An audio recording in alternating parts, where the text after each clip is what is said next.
Olá, muito boa noite a todos. Está começando o São João da Comunicação Pública, o Opinião Pernambuco especial de São João, pelas rádios Universitária FM e Paulo Freire AM.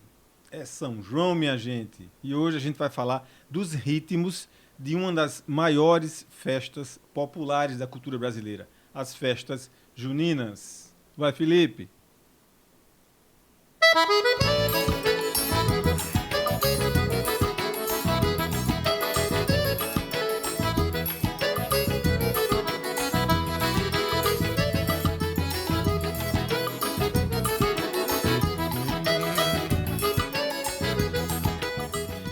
Forró, shot, chachado, baião, ritmos que nascem com a sanfona, a zabumba e o triângulo, e se eu tiver errado, tem dois cabas bons aqui para me corrigir, que refletem também a cultura nordestina. Para ajudar a gente nessa conversa, aqui no estúdio, Hugo Menezes, professor do programa de pós-graduação em Antropologia da Universidade Federal de Pernambuco, e Cristiane Souza, professora e pesquisadora em Antropologia. Amigos, sejam muito bem-vindos ao Opinião Pernambuco. Abraça vocês e agradece a presença. Vamos começar da seguinte maneira, assim. Como surgiram as festas juninas, São João e São Pedro? Como é que a gente pode entender essas festas no contexto da cultura nordestina, da cultura brasileira? Quem começa? Então eu posso começar. É pensar que as festas juninas são festas muito antigas, né? Elas são festas que foram incorporadas, apropriadas pela Igreja Católica, mas elas começam como festas pagãs, festas que celebravam o solstício de verão na Europa, festas que se celebravam a colheita, o plantio e a colheita. Então a Igreja Católica se apropria disso e chega para nós por meio da colonização, por meio da herança portuguesa católica, que ao se apropriar da festa, reelabora essa festa, introduz os santos católicos para serem celebrados no festejo. É bom falar também que esse festejo ele celebra o ciclo do milho e de outros tantos alimentos também plantados. O ciclo do milho começa em março, no dia de São José, dia 17 de março, e se encerra em 29 de junho, do dia de São Pedro. Em outros locais também se encerra em 9 de julho, que é o dia de Santana, que é a avó de Jesus, né? E é pensar que é uma festa que celebra a fertilidade, é o ciclo que se completa do plantio e da colheita. Ela é a festa que celebra, né, que ela culmina, é a culminância do ciclo, a fertilidade da terra, porque a gente está celebrando a colheita, mas a fertilidade da humanidade também.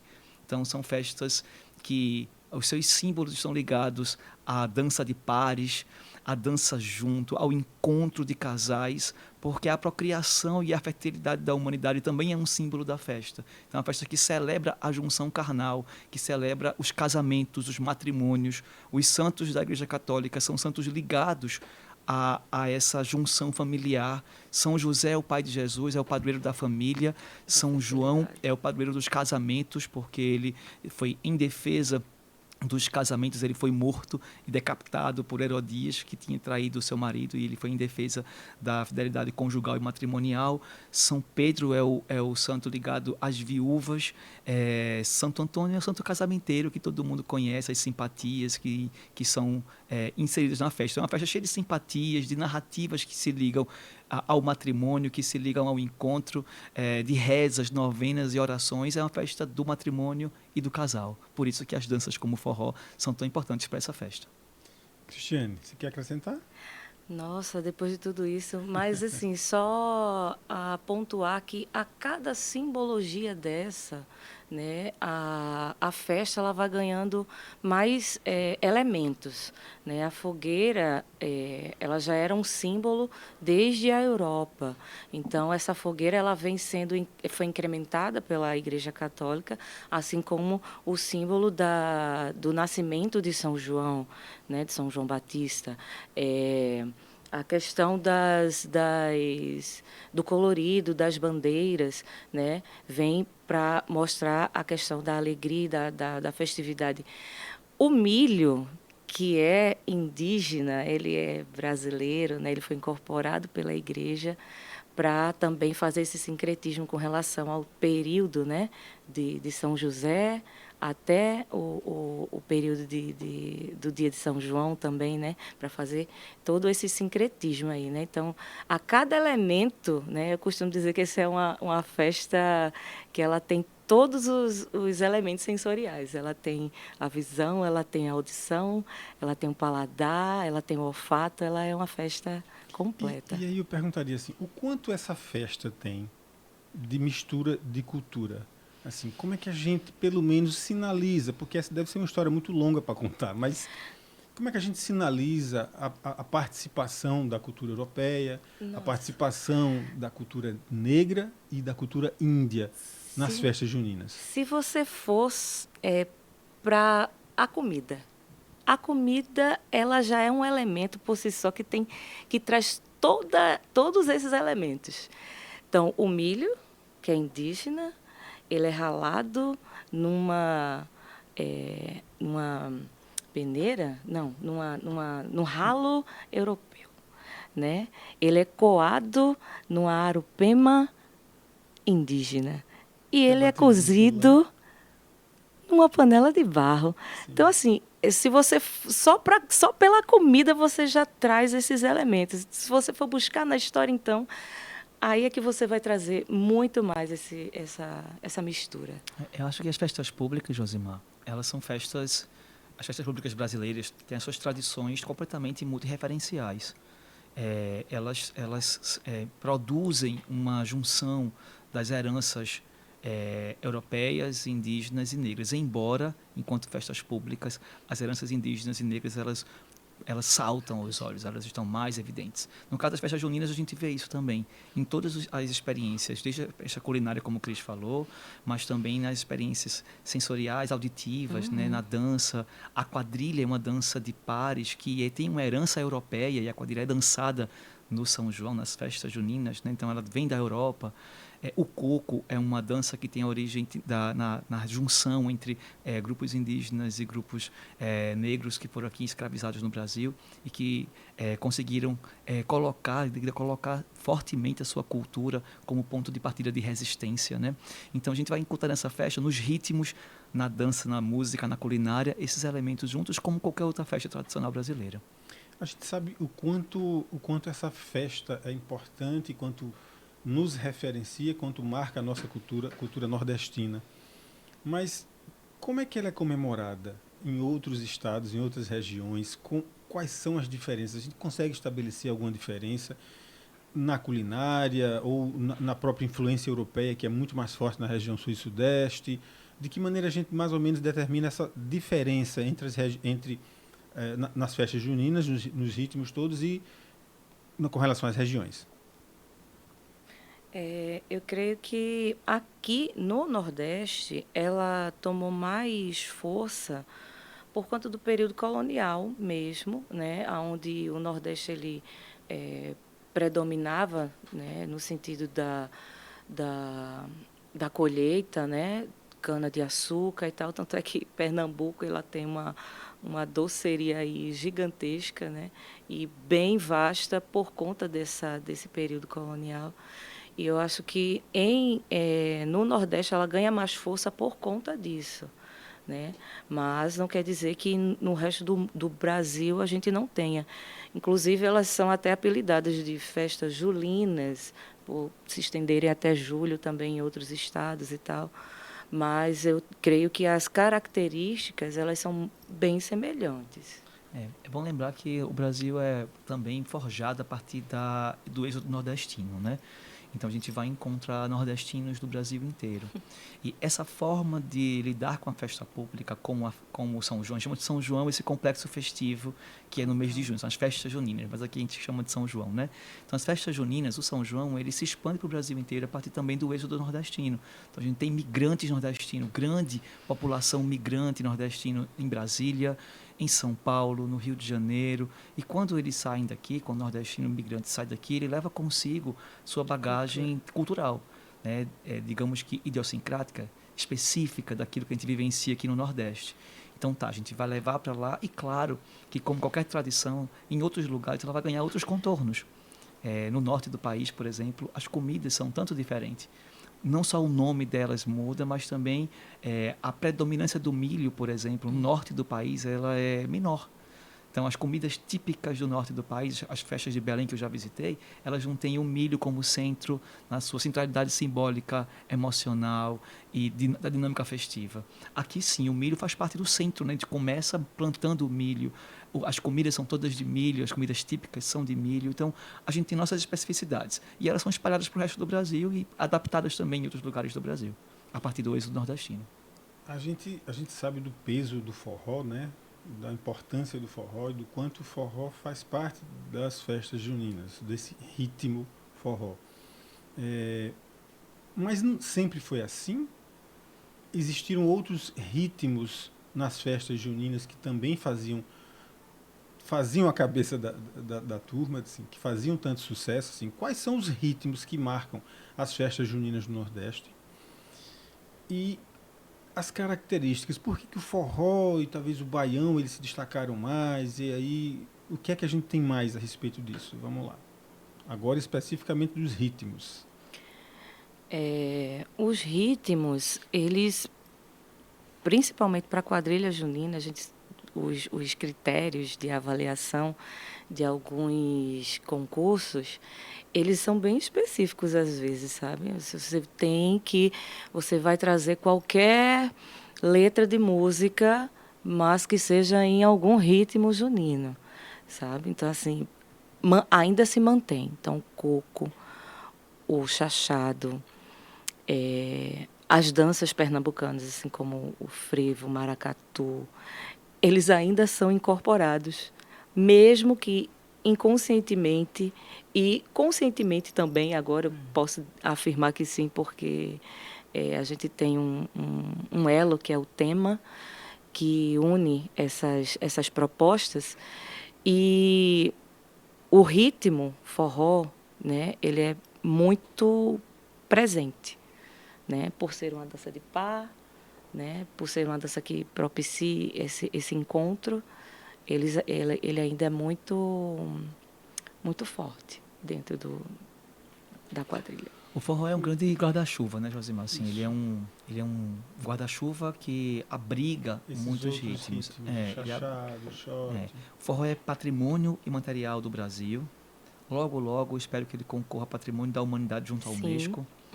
Existe um processo para isso? Existe um processo para Tramitando. isso. Não, existe uma intenção para o início da tramitação, mas vai acontecer. Em breve, espero, mas o registro já foi feito. O forró é patrimônio imaterial do Brasil, registrado junto ao IFAM. E isso é muito importante falar, porque o forró é muito expressivo e importante no Brasil inteiro. Ele torna-se um elemento, um símbolo dessa cultura nordestina, mas ele está presente no Brasil todo. As festas juninas, como eu falei, são festas que têm esse símbolo, essa ligação, esses significados presentes na ideia do encontro, do enlace, do estar junto, do estar enlaçado, do familiar, do casal. Então, o forró é um ritmo que tem muita adesão, ele se enquadra, ele parece se acomodar muito bem nas festas juninas, porque é um ritmo que exige o par, que exige a junção. Os demais ritmos, as demais variações, ou outras variações rítmicas, tal qual o chachado, também o coco, que também aparecem no São João, são também marcações dessa experiência festiva do Nordeste. O Nordeste se expressa a partir dessa musicalidade e ela aparece com mais vigor na festa que melhor representa o Nordeste, que é a festa junina. Eu acho que a gente tem que pensar na força do forró para esses símbolos do enlace e pensar o quanto essa festa também é uma espécie de grande cenário, grande palco para acomodar outros ritmos que também expressam nossa experiência nordestina. Como é que surge, Hugo? Como é que surge a expressão? Como é que surge a dança? Eu li a respeito do arrasta-pé, do arrastar o pé. Então, como é que a partir disso, a partir de uma dança que não sei exatamente de onde vem, vocês estão aqui para me ajudar, se constitui o forró? Como é que do arrasta-pé chega no forró? Veja, primeiro acho que é difícil a gente achar um ponto, um elo. marco primeiro, sabe? Porque, como toda dança tradicional popular, ela é muito referencial, tem muita coisa ali envolvida, né? A dança de pares é uma dança, já veio na Europa com as quadrilhas juninas, já existia uma dança de pares antes de existir o Brasil colonial, né? E aqui, quando quando essa festa se forja, ela parece expressar uma relação de amor e afeto que o forró promove, né? Que o forró promove. Então, o que acontece muito fortemente é da gente pensar que essa ideia do forró, como o forró é uma palavra ela é maleável, ela pode ser o lugar de dançar, ela pode ser a forma de dançar, que é o próprio Sim, passo, sim. ritmo, ela é a própria música. Sim. Então é como se uma palavra explicasse um pouco dessa junção entre as pessoas, né? Tem muitas origens, o forró, que era a ideia que é para todos, que era uma ideia de que quando as ferrovias estavam sendo construídas assim, aqui no Brasil, os ingleses eles produziam lugares para os encontros, para os encontros, os enlaces, as paqueras, e esses lugares eram o forró, e o forró acontecia uma espécie de musicalidade que dava para se dançar de pares. Então, o forró virou forró, é uma das possibilidades de a gente entender essas origens. Mas eu acho que o mais importante é entender essas origens como uma expressão muito referencial, muitas culturas envolvidas que geram dança de pares, que se perpetua ao longo do tempo, como lugar, como dança e como ritmo musical. Não existe um consenso histórico sobre essa origem, né? Assim, Não. nem sobre a expressão, nem sobre a origem, porque assim, você imagina, eu li sobre a referência do toré, que também tem um arrastar de pé Exato. dos índios. Veja, você vai buscar uma referência indígena bem raiz mesmo para tentar trazer e construir esse conceito aqui. A dança de casais é uma coisa europeia, muito europeia. Eu acho que o índio não tem isso, o negro não sei se teria. Então você sai construindo isso e, do ponto de vista da história, não tem um registro absoluto para definir isso, né? Específico, eu acredito que não. Mas, assim, é importante também a gente relembrar que o marco, né, para que essa musicalidade ela seja difundida é Luiz Gonzaga. Né? A partir do ponto de Luiz Gonzaga, essa musicalidade ela ganha um espaço gigantesco no nosso cenário brasileiro e, quiçá, mundial, porque ele é ouvido pelo mundo inteiro.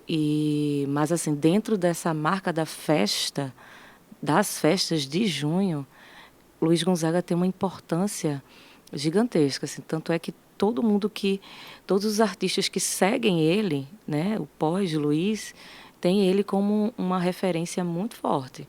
Ele é conhecido como o Rei do Baião, mas ele difundiu vários outros ritmos que estão ligados ao forró, né? O chachado, né?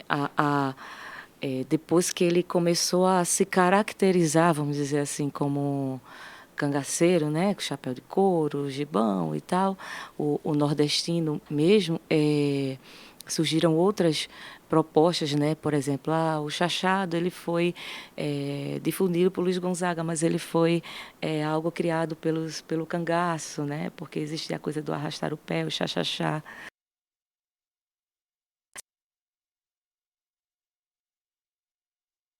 O cangaço também. É o que se diz, né? Tem. É isso que a gente está querendo dizer assim. A gente não tem muita Popular. As narrativas são várias, elas se cruzam. Sim. O toré indígena, o chachear das sandálias do cangaço no chachado, que é um ritmo abrigado pelo forró, a dança de pares europeia. Então tem muita mistura, mas eu concordo com o Cris, eu acho que tem um elemento muito importante que é um marco, que é a construção gonzaguiana dessa música, né, desse ritmo. E, de alguma forma, ele delimitou um trajeto para esse ritmo ser traçado, ser construído. Ele produz uma imagética vestual, estética, para esse ritmo ele produz uma narrativa sobre sertão e sobre Nordeste a partir desse ritmo. Quem nunca se imaginou feliz numa noite de São João, olhando o luar do sertão, mesmo que você nunca tenha ido ao sertão? Mesmo que você nunca tenha ido numa festa junina no sertão. E isso só esse fenômeno de estar nesse lugar imagético, imaginário, ele só existe porque Luiz Gonzaga proporcionou isso. Então tem uma referência musical muito forte que talvez as origens não importem tanto, mas a partir dele tudo fica muito diferente. Um cenário encantador até para quem não mora, não vive, não teve uma vida no sertão nordestino, vendo aquela lua, aquelas estrelas, aquele céu maravilhoso. É aquele ambiente completo do sertão, mesmo para quem não viveu esse contexto, mas se imagina e sente o prazer de imaginar isso através da música. Completamente. Eu, como quadrilheira, cresci ouvindo, né, essas narrativas de Luiz Gonzaga e toda essa descrição que ele faz desse cenário. E aí, em 2019, eu tive a oportunidade de ir ao sertão, de ir a Exu, de visitar essa cidade dele e tal. E parecia que eu estava dentro da música. Era justamente essa perspectiva. Então, assim, ele, de fato, teve uma capacidade imensa de dissertar tudo aquilo para o mundo. A capacidade de fazer essa coesão, né? De juntar tudo isso na música, no trabalho, na maneira que ele fazia. Mas vamos lá. Quando eu abri o programa, acho que ainda dá tempo antes do final do primeiro bloco a gente abordar isso. Quando eu abri o programa, eu falei que o forró, que esses ritmos juninos, em especial o forró, eles se referenciavam, eles nasciam a partir de 3 instrumentos.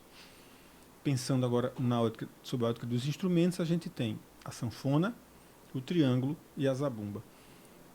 Foi isso mesmo, começou com esses 3. Esses 3 são também referências dessas 3 culturas que nos origina. Eu acho que essa é uma narrativa também gonzaguiana. Ele informa isso pra gente, né? Tudo que ele faz a partir dessa construção estética nordestina, ele é muito bem pensado. O que ele diz, que Gonzaga diz, que esses 3 instrumentos compunham a sua sonoridade de infância. Eram eles que estavam presentes nas festas do interior. Até porque são instrumentos que, de alguma forma, podem ser construídos ali por alguns luthiers, artesãos de música no interior do Nordeste, mas não só, porque eles proporcionam um som muito diferente quando juntos. Então, essa narrativa do forró começar com esses 3 instrumentos, a gente compra na narrativa gonzaguiana. Nada nos consegue nos provar que, antes disso, não poderia ter outros instrumentos formulando esse ritmo, né? Como o forró também era o lugar de dançar, talvez num forró, em outro lugar que não Exu, podiam existir outros instrumentos, mas a gente não consegue saber isso. Os registros históricos não nos conseguem iluminar essa diferença, mas é muito fácil para todos nós comprar a narrativa de Luiz Gonzaga e dizer sim, esses instrumentos que a gente, depois de Gonzaga, condicionou a chamar de tradicionais, eles podem sim estar nas origens desse ritmo, que é o forró. É fácil e é prazeroso, né? Imaginar esses instrumentos todos na nossa vida, na nossa música, na nossa cultura. Porque você pensa que podem não ser os 3 únicos, mas eu achei os 3 sim, eles estão na nossa origem, na origem de tudo, né?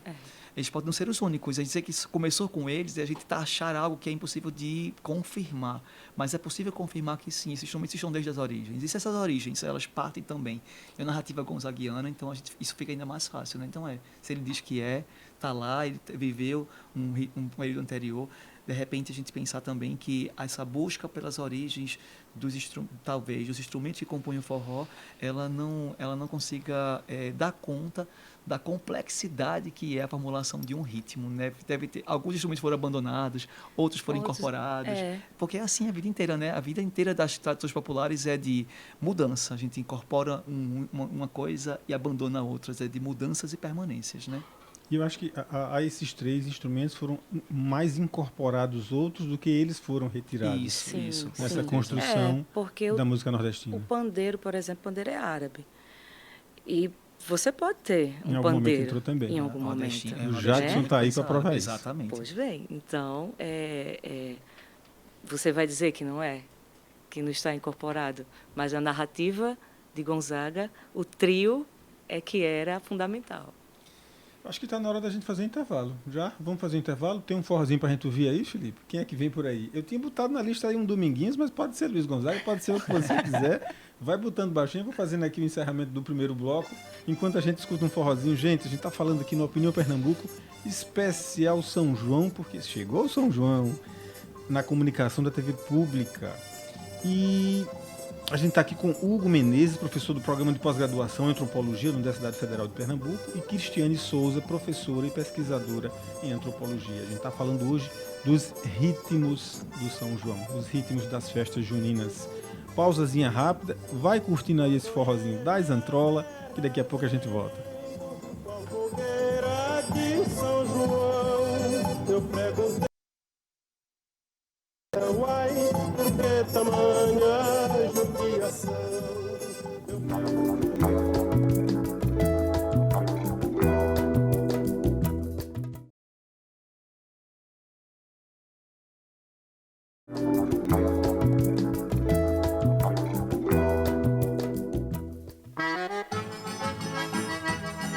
Seu delegado, por Nossa Senhora, doutor, eu não matei o homem não, só dei uns risquinhos.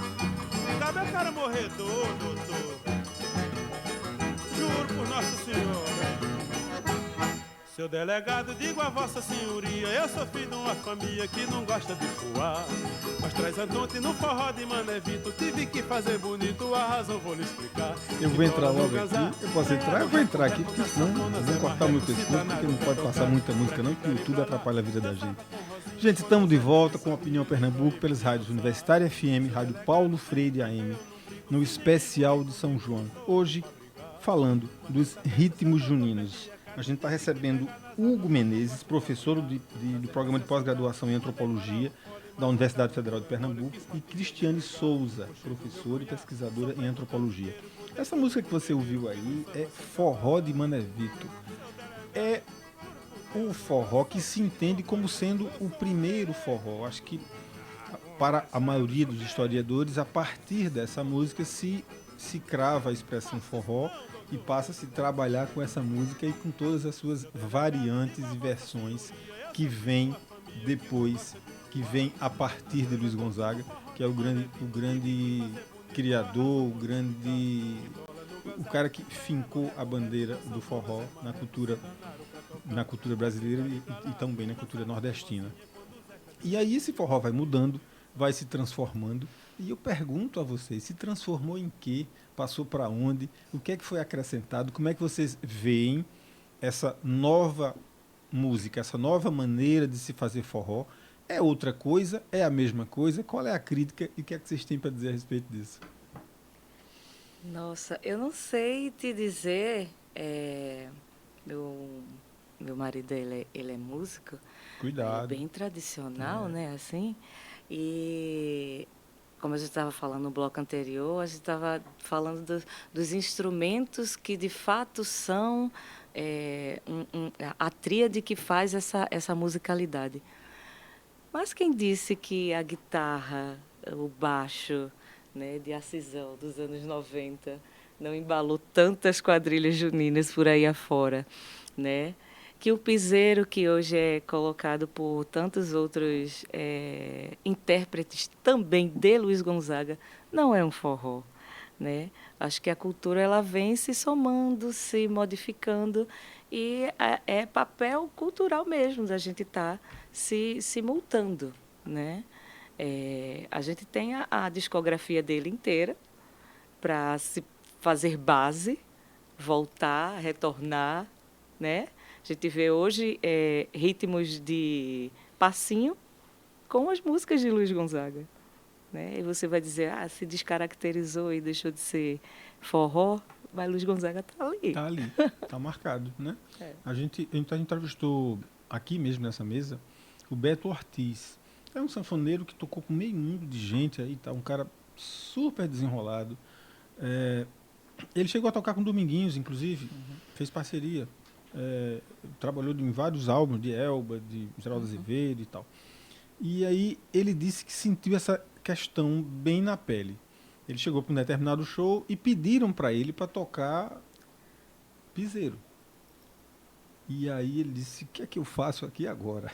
Pediu para tomar uma aguinha, para não dizer que era outra coisa, que ele foi beber, que eu nem sei.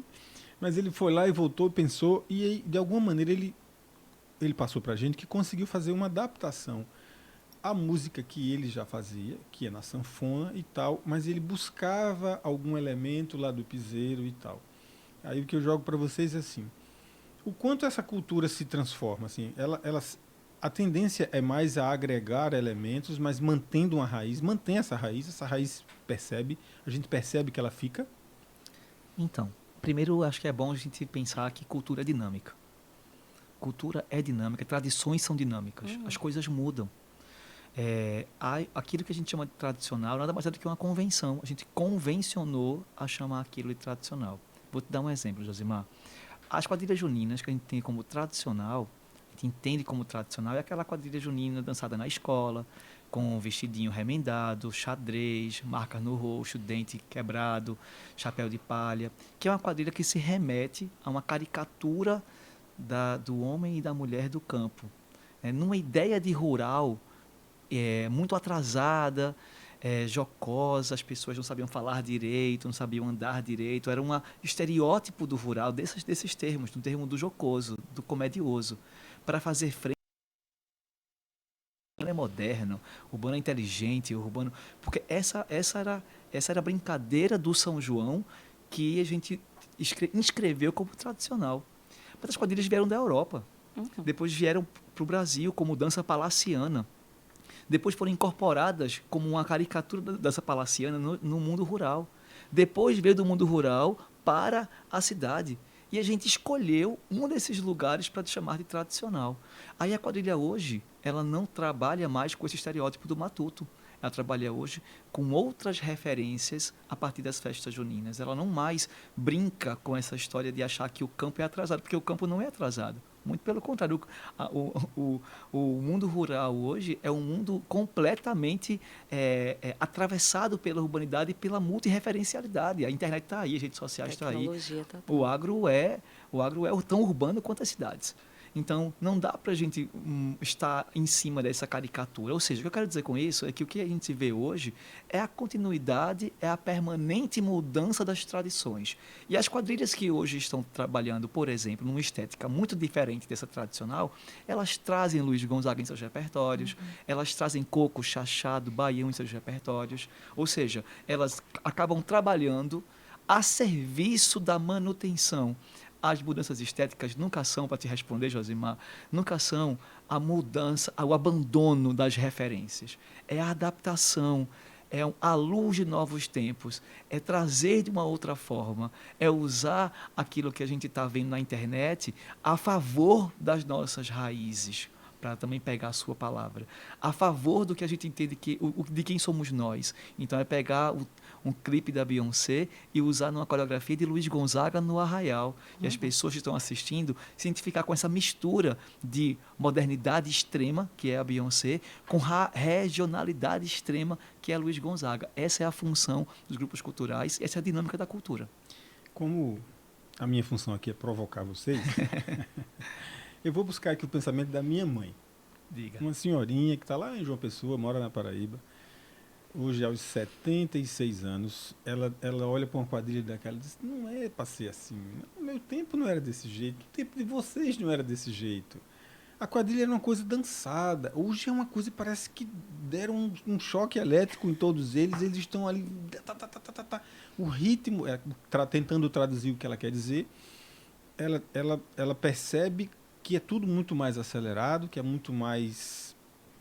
É um ritmo que não é normal para o padrão dela e aquilo todo entra todo com um componente novo, entra muito mais elementos novos. A vestimenta muda um pouquinho da tradição, a própria música é uma adaptação também e tal. Como é que você vê, Cristiane, assim, essas mudanças? Assim? O que é que você vê de mudança? Vamos fazendo a sua visão, para ajudar minha mãe a entender que ainda estamos tratando de quadrilha, ainda estamos tratando e cuidando da cultura nordestina. Antes e sobretudo é dizer que o tempo dela é hoje. O tempo dela é hoje. Quem ficou para trás foi o tempo. Ela continua andando. Então, assim como o tempo passa, a gente também vem com esse processo de adaptabilidade, né? Então, assim, o ritmo da quadrilha muda porque foram incorporados outros elementos, outros instrumentos, né? Então, diante dessa mudança, a gente também viu, anos 90, né? A gente começou nos anos 90, né? O dançar. E aí, nossa, Chiclete com Banana era o auge, né? Então, as guitarras eram muito gritantes e tal. A mudança, ela é permanente, ela é constante. E a gente vai nos sociabilizando com ela. Dizer a mãe, né, que busque, né, o que ela mais gosta dentro dessa quadrilha. Eu gosto da música. Então vamos buscar uma letra legal, né? Eu gosto das vestimentas, até porque se a gente for pensar nas vestimentas, né, a gente vai retornar aí para o tempo colonial. Hoje as quadrilhas estão usando umas saias, né? Carambolas gigantes e tal. E a gente vai se remeter ao tempo do Brasil colônia, onde a gente dançava essa quadrilha, né, mais europeia e tal. Deixa Então, eu botar assim, mais um ponto nessa avaliação que a gente está fazendo e trazendo essa quadrilha nova, essa quadrilha como está sendo apresentada agora. Estou chamando de nova, eu estou errando, né? Porque estou abrindo um conflito aqui com o que você está me dizendo. Eu estou ligado nisso. Mas essa quadrilha também traz um enredo que muitas vezes traz um discurso de protesto, traz uma visão de mundo e chega passando esse recado, vamos atualizar isso aqui também, porque o padrão agora é outro, porque a visão pode ser diferente, porque o olhar sobre determinada questão social pode ser diferente. E a gente está aqui para expor isso também. Como é que você vê digamos, a política? Claro que a política está em tudo, mas a política entrando, o hábito social entrando e todos esses novos costumes e esse jogo, essa balança de poderes também influenciando no enredo de uma quadrilha. A gente, até o início dos anos 2000, a gente não se preocupava muito com essa proposta, não, sabe? A gente estava mais preocupado com a roupa, né? Uma musicalidade boa. Vamos lá, quais são os pontos? A roupa. Hoje a gente tem alguns critérios, né? Tem que ter um casamento, porque para Pernambuco o casamento, a quadrilha, ela é a concretização, né? Ela é a festa do casamento. O figurino, o repertório, o marcador, que é o anfitrião, ele é o cerimonialista, ele é quem coordena as coreografias, e o tema, não é isso? Então, o tema, até o início dos anos 2000, ele não era um ponto-chave. Mas, a partir do momento que as competições começaram a ser criadas no sentido, de fato, mais aguerrido, foram criados os próprios quadrilheiros, né, junto aí com as suas entidades representativas e tal, começaram a lançar mão de alguns critérios. E esses critérios, né, todos se ligam ao tema. O tema, ele é o fio condutor de todos esses outros elementos. O tema, se eu escolho um tema, o casamento tem que estar ligado a ele, o marcador tem que estar ligado a ele, o figurino tem que estar ligado a ele, o repertório tem que estar ligado a ele. Então, ele é o mote para guiar a quadrilha junina hoje nas competições, né? Então, quando você escolhe, por exemplo, um elemento, uma temática política, né? Óbvio que o tema, ele quer te passar uma mensagem. A ideia é essa, né? Ele tá trazendo uma narrativa ali, dentro do ambiente festivo, dentro do contexto junino, mas, geralmente, o tema hoje ele tem essa proposta de ligar-se a uma mensagem. Hugo, você também vê isso, assim, que não foge tanto, assim, acalme a minha mãe que está lá, ainda com raiva de vocês. Então, Tempo, né? Tempo é uma categoria tão poética, tempo é tão bonito, eu concordo com o Cris, acho que o tempo da gente é hoje, né? E tão fundamental para quem faz história, né? Completamente, completamente. É bom dizer algumas coisas com relação à quadrilha, é isso, a começar que, né, as coisas mudam. A quadrilha que sua mãe dançou deve ser muito diferente da quadrilha que a mãe dela dançou. Para a gente não pensar que tudo era como sempre foi e sempre será. Quando você fala assim, as novas quadrilhas, a gente está falando de quadrilhas de mais de 30 anos dançando desse jeito. O movimento de mudanças estéticas aconteceu em 80, tem 40 anos que essas quadrilhas estão diferentes e as pessoas continuam chamando de novas quadrilhas. 40 anos. A partir de quando elas viram tradicionais? A partir de depois de 40 anos. A partir de quando a gente vai pensar que as coisas tendem a mudar porque são dinâmicas. É muito importante a gente entender que a vida muda, né? As coisas mudam e mudam, inclusive, porque o mundo não quer mais ser como ele era. Não dá mais para continuar prezando por uma estética que falava do rural como algo atrasado e ruim. Em contrapartida, as quadrilhas se tornam grandes instrumentos para a perpetuação dos ritmos junto às comunidades. No rural Você imagina? Você está vendo a saída para tanta solução para o Brasil. Exatamente. Né? Imagina, Josimar, as periferias, elas escutam Luiz Gonzaga, e está falando dos ritmos hoje, né? Elas escutam os ritmos nordestinos, muito especialmente por conta das quadrilhas. Muitos jovens que trabalham com as quadrilhas juninas, que dançam quadrilhas juninas, eles escutam Luiz Gonzaga pela primeira vez na quadrilha, porque é lá. E isso, a gente está falando de grandes espetáculos públicos, os maiores espetáculos públicos de Pernambuco, públicos e gratuitos, a correr por todo o estado.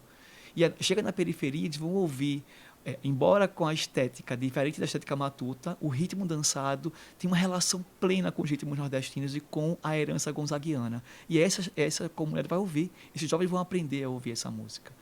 Essas quadrilhas, elas se transformam em grandes lugares de sociabilidade. Os jovens ensaiam nessas quadrilhas por um ano inteiro. Sim. Então, eles se encontram todas as semanas num grupo junto, em lugares periféricos de muita vulnerabilidade. Então, a gente está falando de grupos que têm potência social, né? E que, como potência, eles também servem de ferramenta para disseminar ritmos locais, ritmos regionais, que talvez, sem esse instrumento que é a quadrilha, as pessoas não ouvissem mais. A gente está falando de passinho hoje, de um passinho que coloca Carolina, coloca pagode russo para dançar. Esses jovens certamente têm uma conexão com essa regionalidade que passa pela existência dessas novas quadrilhas há 40 anos que continuam, mesmo diferente de sua estética, dançando Luiz Gonzaga. Eles dançam de pares, eles têm casamento junino, eles falam sobre os temas, como falou Cris. São temas que têm uma pegada política, alguns grandes partes sim, mas tem uma referência no São João. Se é para falar de política, tem que falar de São João. Sim. Então as quadrilhas continuam perpetuando tradições. Das relações familiares, do patriarcalismo. Falando tudo isso, exatamente. As noivas não casam mais obrigadas agora, como era na quadrilha matuta. Os noivos não casam mais apontado uma arma na cabeça. Ela muda mudou. Porque o mundo muda. O mundo mudou. E os ritmos perpetuam, isso é bacana, né, Cris? Porque os ritmos nordestinos, que é a nossa tema de hoje, eles continuam sendo ritmos seguidos pelas quadrilhas. Então, se você ouvir uma quadrilha, se ela precisar usar uma música que caiba no seu tema, que ela queira colocar, por exemplo, uma quadrilha entrou com Caminhando e Cantando, uma música que todo mundo conhece, que é uma música política, certo? Mas eles fizeram dela uma arrastapé. Então, ou pegaram a música original e transformaram, regionalizaram esse ritmo. Então, existe isso, sabe, um intuito da manutenção das tradições, reformando, transformando, dando uma nova cara a isso. E isso é um instrumento de renovação e de perpetuação das tradições. E veja que esse espetáculo todo cultural que passa a ser criado, ele marcou ali dos anos 80 para cá, mais ou menos. Assim, o Nordeste não precisou importar nenhum profissional, nenhum teatrólogo, nenhum grande compositor, nenhum cara que fosse capaz de adaptar aquela música, aquele ritmo para um outro estilo, para um outro não. Trazer para um novo contexto, na verdade, e continua tudo existindo da mesma maneira. Né? A gente consegue trazer aquele espetáculo apoteótico todo, fazendo as adaptações necessárias e com a nossa criatividade, como pensa o nordestino. Exatamente. Inclusive a quadrilha ela é um apanhado de todas essas categorias, né? Tem a musicalidade, tem a estética, visual, né? Tem as cenografias e acaba que até o momento ela não tem uma categoria fixa, ela é uma junção de todas elas. Você vou pensar só, Josimar, só que tem uma coisa que é engraçada hoje em dia, que é assim, né? Os forrós que a gente ouvia de Machos com Leite, os forrós importados não, aproximados, vindos do Ceará. Que me situa, Tice, me situa no tempo. Essa nova versão, essa nova roupagem do forró, ela vem junto com no mesmo momento que as quadrilhas também se modernizam, se adaptam? Aqui em Pernambuco, as mudanças estéticas das quadrilhas começaram em 80, meados dos anos 80. O forró cearense, o forró que chega do Ceará, que foi tão criticado como forró de plástico, forró de guitarra, esse forró ele chega nos anos 90, mas ele foi muito bem absorvido pelas quadrilhas nos anos 90. Hoje, esse forró, Josimar, se você for para um show, é forró das antigas. Show no português. Então, veja. Tá lá na prateleira do Spotify. Exatamente. Como forró das antigas. De 90 para cá, as pessoas classificam das antigas. A nova geração vê esse forró como das antigas. E aí, como as coisas mudam, né? Porque ele não era o forró das antigas, ele era um forró moderno para aquela época. Ele era uma oposição, era um enfrentamento ao tradicional. Hoje ele vira das antigas. Então, o mundo muda. E a gente precisa entender que os ritmos, o bom ritmo, aquele ritmo ancorado na nossa tradição, ele vai sobreviver. E há instrumentos, tal como a quadrilha, que vão promover essa manutenção. A juventude, quando escuta Luiz Gonzaga, quando chega a ela esse repertório gonzaguiano, não só dele, Jackson do Pandeiro, Elba Ramalho, Acisão, Flávio José, Petrúcio Amorim, um conjunto de artistas que a gente trabalha, que compõem esse repertório enorme de uma musicalidade nordestina do forró, chega a essa juventude. Quando isso chega a eles, eles podem fazer desse ritmo o que eles quiserem, porque é belo essa renovação. É uma forma incrível de manutenção, de perpetuação daquilo que é tradicional. Cristiane, você falou que aqui em Pernambuco as quadrilhas trabalham sob determinados critérios. Eu fiquei na dúvida fiquei curioso em saber se em outros estados do Nordeste as quadrilhas trabalham outros critérios e como é que eles se encontram, como é que essas quadrilhas se encontram numa competição regional. Porque eu sei que tem a que ganha daqui, vai disputar com outras em outros lugares, e viaja e faz esse encontro regional e essa disputa. A cada competição, a cada concurso, existe o regulamento, né? E aí, assim como a musicalidade ela vem sendo adaptada, modificada, com essa proposta de regionalização, os critérios eles também vão meio que se integrando, né? Por exemplo, a gente na quadrilha de Pernambuco não tinha a proposta de ter uma rainha da quadrilha, né? Essa proposta é do Ceará. Essa personagem da quadrilha é do Ceará. Mas por conta dessa regionalização, as quadrilhas de Pernambuco vêm adaptando e criando rainhas da quadrilha. A gente tem na nossa quadrilha a rainha do milho, sim, a princesa do milho, sim, né? É nossa. Mas a rainha da quadrilha, isso é do Ceará. Mas por conta dessa particularidade do Estado, né, os outros concursos vêm agregando e as outras quadrilhas dos outros estados vêm adotando essa personagem também. Assim como o casamento, tem alguns estados como Bahia não tem casamento, então eles precisaram se adaptar e produzir um casamento para poder concorrer nos concursos Paraíba também não regionais. Tinha casamento, né? Como aqui era necessário ter um casamento. Os concursos mas uma coisa que junta todas elas, né, Cris, é que o ritmo ele é sempre o forró e suas variantes. O forró, o arrasta-pé, esses são ritmos das quadrilhas do Nordeste inteiro. Arrasta-pé, shot, chachado, baião. 2 minutinhos para a gente encerrar o programa, é isso mesmo? 2 minutinhos para a gente encerrar o programa. Eu queria saber de vocês só assim, os desafios daqui por diante, assim, a mensagem que vocês passam, é essa mesmo? Tem que imprimir uma mudança? Ou, até porque essa mudança não é nova, essa mudança não é de agora, essa mudança já existe há muito tempo. Na verdade, não é mudança, é adaptação. E é o mundo que se transforma e essa cultura também está se adaptando. Que mensagem vocês dão para essa turma que está aí mantendo essa cultura viva? Como professor, eu sempre digo, conheça. Vá atrás, pesquise. Às vezes você vai gostar do antigo, né? Às vezes você vai querer se adaptar ao novo. Eu, em alguns momentos, em sala de aula, eu trago músicas, né, para abordar alguns temas. E aí eles ficam curiosos e passam a querer conhecer o ritmo por conta desse contato. Então, conhecer, viver São João, Eu acho exatamente isso. Eu acho que não dá para a gente conter as mudanças. Isso é como peneira, sabe? Porque elas vão acontecer, porque elas fazem parte da dinâmica festiva e cultural. Tudo na cultura muda. Nós não somos mais o mesmo. A gente não se veste igual se vestia antes. A gente não fala igual como falava antes. Então a gente não vai brincar como brincava antes. Isso. O que eu acho que é importante, é o que a Cris falou, é proporcionar para a juventude esse repertório. Escute os artistas regionais, os artistas do forró. Escutem a Cisão, Flávio José, Pedro Samorim, todo mundo que você puder ouvir. Mas também escute Fim de Feira, que está com um CD novo de forró.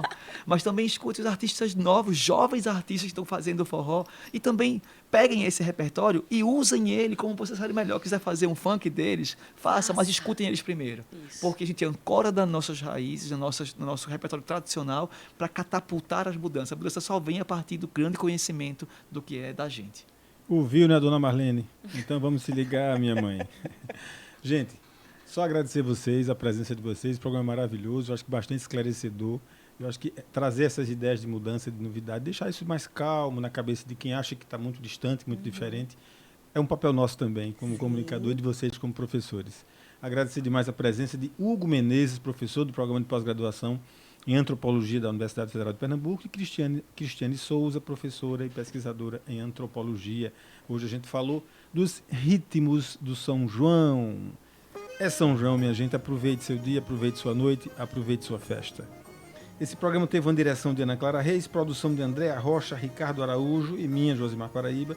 A estagiária que nos ajuda é a Marília Ferreira, os trabalhos técnicos de Felipe Novaes, desculpa.